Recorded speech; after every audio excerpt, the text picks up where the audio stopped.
Hello, I'm Jack Blanchard. And I'm Adam Wren. It's Wednesday, June 11th. And this is the Playbook Podcast. Good morning. Nice to have you all with us. Hi, Adam. Thanks for stepping in. Where are you today? I'm in Carmel, Indiana, where the Pacers are taking on the Oklahoma City Thunder in Game 3 of the NBA playoffs. I love that you're pretending to care about politics for us when you've really only got one thing on your mind today, right? Are they going to win? They are going to win, yeah. I'm contractually obliged to say that. Absolutely delighted to have you with us, Adam. These are the three big stories driving the day. The first one, it's still going. The situation in Los Angeles is still seeing protesters and federal agents and indeed the military facing off there. That story moving pretty quickly. Last night, we saw Gavin Newsom, the governor of California, make a fairly extraordinary 8-minute address to camera last night. And a curfew has been called in downtown Los Angeles as well to try and quell some of the scenes that we've seen over the last few days. Adam, we'll get into it all in a minute, but just tell me, did you watch all 8 minutes of Gavin Newsom? I did watch all 8 minutes, and the line that stuck out to me is that he talked about the rule of dawn rather than the rule of law and tied it to the No Kings protest that we'll see this Saturday. So it was sort of an effective bracketing of that military parade, and he sort of tied it all together in an anti-authoritarian frame. The rule of dawn. We will get into that very shortly on the podcast. The second thing driving the news today in DC is the US economy and trade. Scott Bessent, the Secretary of the Treasury, flew back into DC this morning from London, where he has been leading trade talks with China for the past couple of days. And sure enough, last night we have seen a breakthrough of sorts. The two sides saying they've agreed some sort of pact, some sort of truce, which is going to allow them to extend the reduced tariff period that we've seen over the last few weeks. Basically, positive news coming out of London, and Scott Bessent will be up before, I think, both House and Senate committees today, and will no doubt be asked lots of questions about exactly what's been agreed with China and where that is going. But it's good news for people who don't like tariffs, or appears to be good news. Adam, from Donald Trump's point of view, he went in really, really hard on China, particularly after his other reciprocal tariffs had to be paused because they were tanking the bond market. Feels like he's now edging towards something that probably feels a bit like the status quo in a way. I think that's right, Jack. I think, we probably should sound a note of caution here. It's unclear. They've agreed here in principle. And so it's difficult to say what this will look like. But that's one of Trump's MOs, is to make a lot of noise, do some saber rattling, and renegotiate something that's actually very close to the status quo. I wonder if he's sort of bitten off a little bit more than he can chew, frankly. He seemed to think he could really bully China in the way that he loves to bully all sorts of people and all sorts of countries, I guess. And that just hasn't really happened. China seems to have a much stronger ability to last out the deeply punitive tariffs that Donald Trump forced upon them, and actually had some pretty powerful weapons of its own, not least around these rare earth minerals, which we've all been reading frantically about this week, discovering that actually America kind of does need some stuff from China to make all the cool and important tech that we have over here.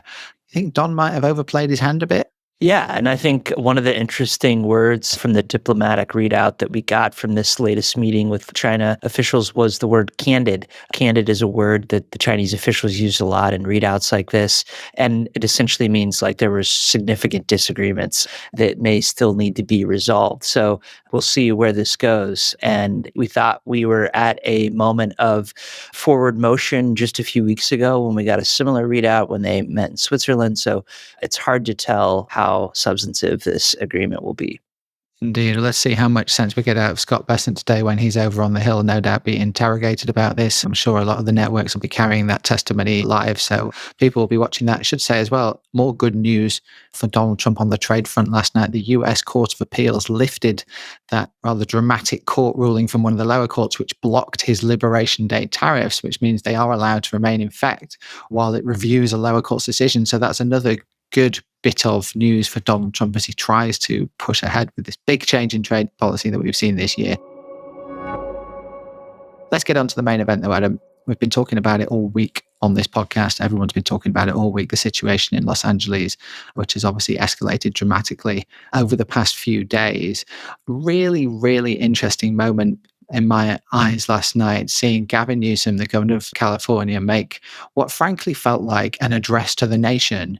And the speech that he made, which is all over your social media feeds this morning, starts out very much addressing the situation in California, but then he just starts to zoom out. And before you know it, towards the end of the speech, he's addressing all of America. I'm not quoting directly, but says this isn't just about California.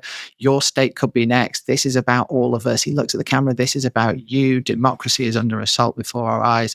Suddenly, Gavin Newsom positioning himself, it felt to me, as the leader of the opposition, which is not something you normally see in the US this far out from a presidential election.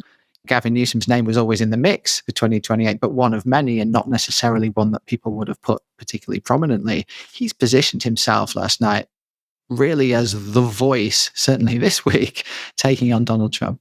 What's fascinating is he's doing all of this ahead of Saturday's, what were expected to be nationwide marches in protest, the No Kings protest against Donald Trump. And he really has grafted onto that.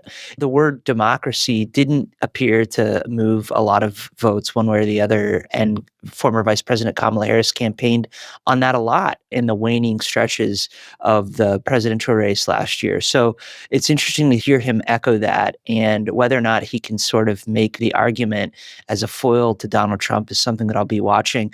I'm also curious more broadly about the Democratic Party ahead of this, very patriotic military day parade, as Donald Trump has marketed it, and whether or not Democrats can wrest patriotism back from Republicans as a concept writ large. And so that's something that I think will be telling one way or the other.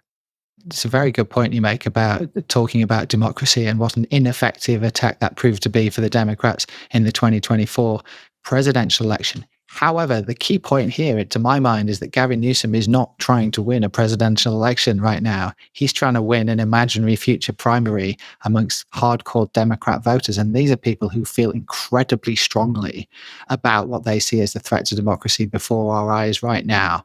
And Gavin Newsom really trying to harness that feeling. And look, he's on the front line of it. And I think that whether or not this is a winning argument with the American people is almost an argument for another day. But for the core Democrat voters who are going to decide the next presidential nominee, they're just desperate for someone to stand up to this president and be seen to be bravely taking the fight to him, right? And it felt to me that that's what Gavin Newsom was really trying to do last night. Certainly, that's what he's trying to do. But, he's also walking a very fine line here. He can't totally embrace the cause of the protesters, particularly the minority of them who have been violent. But at the same time, the process arguments that the Democrats have been making on immigration, from these protests to habeas corpus, it's not the easiest argument to make. And so it's yet to be seen how effective this is. But certainly, Gavin Newsom is the face of the resistance this week. Yeah, and not unhappy to be so, I suspect. Attention obviously turning to the weekend, as you say, when we have this very unusual, very big military display in DC. Being in DC this week is really weird. There's roads are closed. There's tanks just hanging around in parks and on the backs of trucks being brought through the city. They're putting down special steel plates to stop all this military gear seriously damaging the roads through the city center. It's not something that normally happens in America, but it's happened from time to time, but not for a long time. The fact Donald Trump is doing this on his birthday gives his opponent such an easy opening, right? To just say, look at this guy, look what you're doing. And indeed, that was one of the things Newsom makes the point in his video. It's hard for Donald Trump to sort of say, oh no, it's for the army's birthday, when it is literally on his birthday. It's kind of ridiculous. I mean, it also, in fairness, happens to be Flag Day, but you're right. This is specifically his birthday. It gives his opponents an opening to say that, right? It gives them the opportunity to say he's making it all about himself, and it's going to be hard for him to get away from that. Do you think the protests we're going to see this weekend are going to be on a significant scale? Because I have to say, at the start of the year, I remembered back to all the protests around the very start of the first Trump presidency. It was a really big thing. I was kind of assuming I would be walking into the same situation here in DC from January the 20th, and it just hasn't really happened. Do you think Saturday is the moment we'll start to see some anti-Trump protests really taking off? Yeah, I think it is. I think it's largely been delayed. In January and February, we didn't see the pushback to Donald Trump's taking of Washington like we did in 2017 with the Women's March.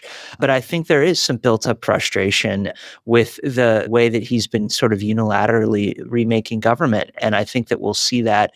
And I think it'll bleed a little bit across traditional partisan lines and constituencies. Of course, these protests are specifically not happening in Washington, D.C., because the organizers really want to create a contrast and make this seem like a movement that's happening across the country, not just in the Beltway. So because there's so much buildup to this, I think the protesters have to put up a large display. Otherwise, it'll be mocked and panned as sort of ineffectual. Right. Trump saying yesterday as well that any protesters on Saturday in the military parade will be met with, quote, very heavy force. Didn't say anything about them being violent protests that would be met with that, but maybe a slip of the tongue. We shall see. The interesting thing, or the other interesting thing about Saturday is America is obviously a country that's very proud of its military. And yet this type of parade is really unusual, right? We haven't seen anything like this for decades in DC. And I just wonder how comfortable some of the establishment are about that. It's a really fun story on Politico last night that our guys in Congress had surveyed like 50 GOP Congress people to ask them, are you going to come to this grand parade that your president's putting on? And like literally a handful of them, like 5 or 6, said they're going to come. Doesn't sound like the sort of groundswell of support behind their leader that you might have expected.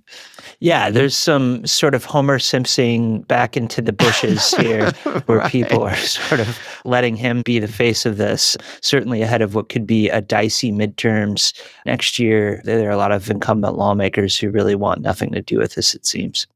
And actually, interesting story in the New York Times as well, quoting several current and former army officials who are a bit uncomfortable about the way it's happening as well, and particularly this juxtaposition between this celebration of the military happening on Saturday and the fact the military are on the streets. Yeah, so you have to wonder, this military parade expected to cost $45 million. You have to wonder how many Doge staffers it would have taken to achieve $45 million in savings in their DC turn. Yeah, right. That would have got purged straight away if it had been Biden's idea, wouldn't it? All right, let's try and end the show with something a little more lighthearted than military parades. What could be more lighthearted, Adam, than musical theatre? It is the opening night tonight at the Kennedy Center of Donald Trump's favorite musical, Les Miserables. And of course, Donald Trump has put himself at the head of the Kennedy Center, so I think we can see how this happened. President Trump will be at the opening night.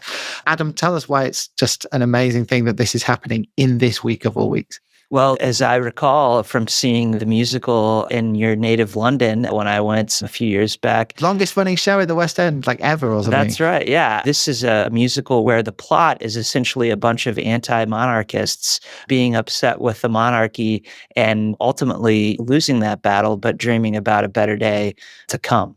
There you go. And no King's protest happening inside the Kennedy Center at President Trump's bidding. Love it. All right. Thank you very much for being with us. Thank you, Adam. We have much more news and analysis in today's Playbook newsletter, which you can find at politico.com/playbook. We will be back tomorrow. Have a great Wednesday.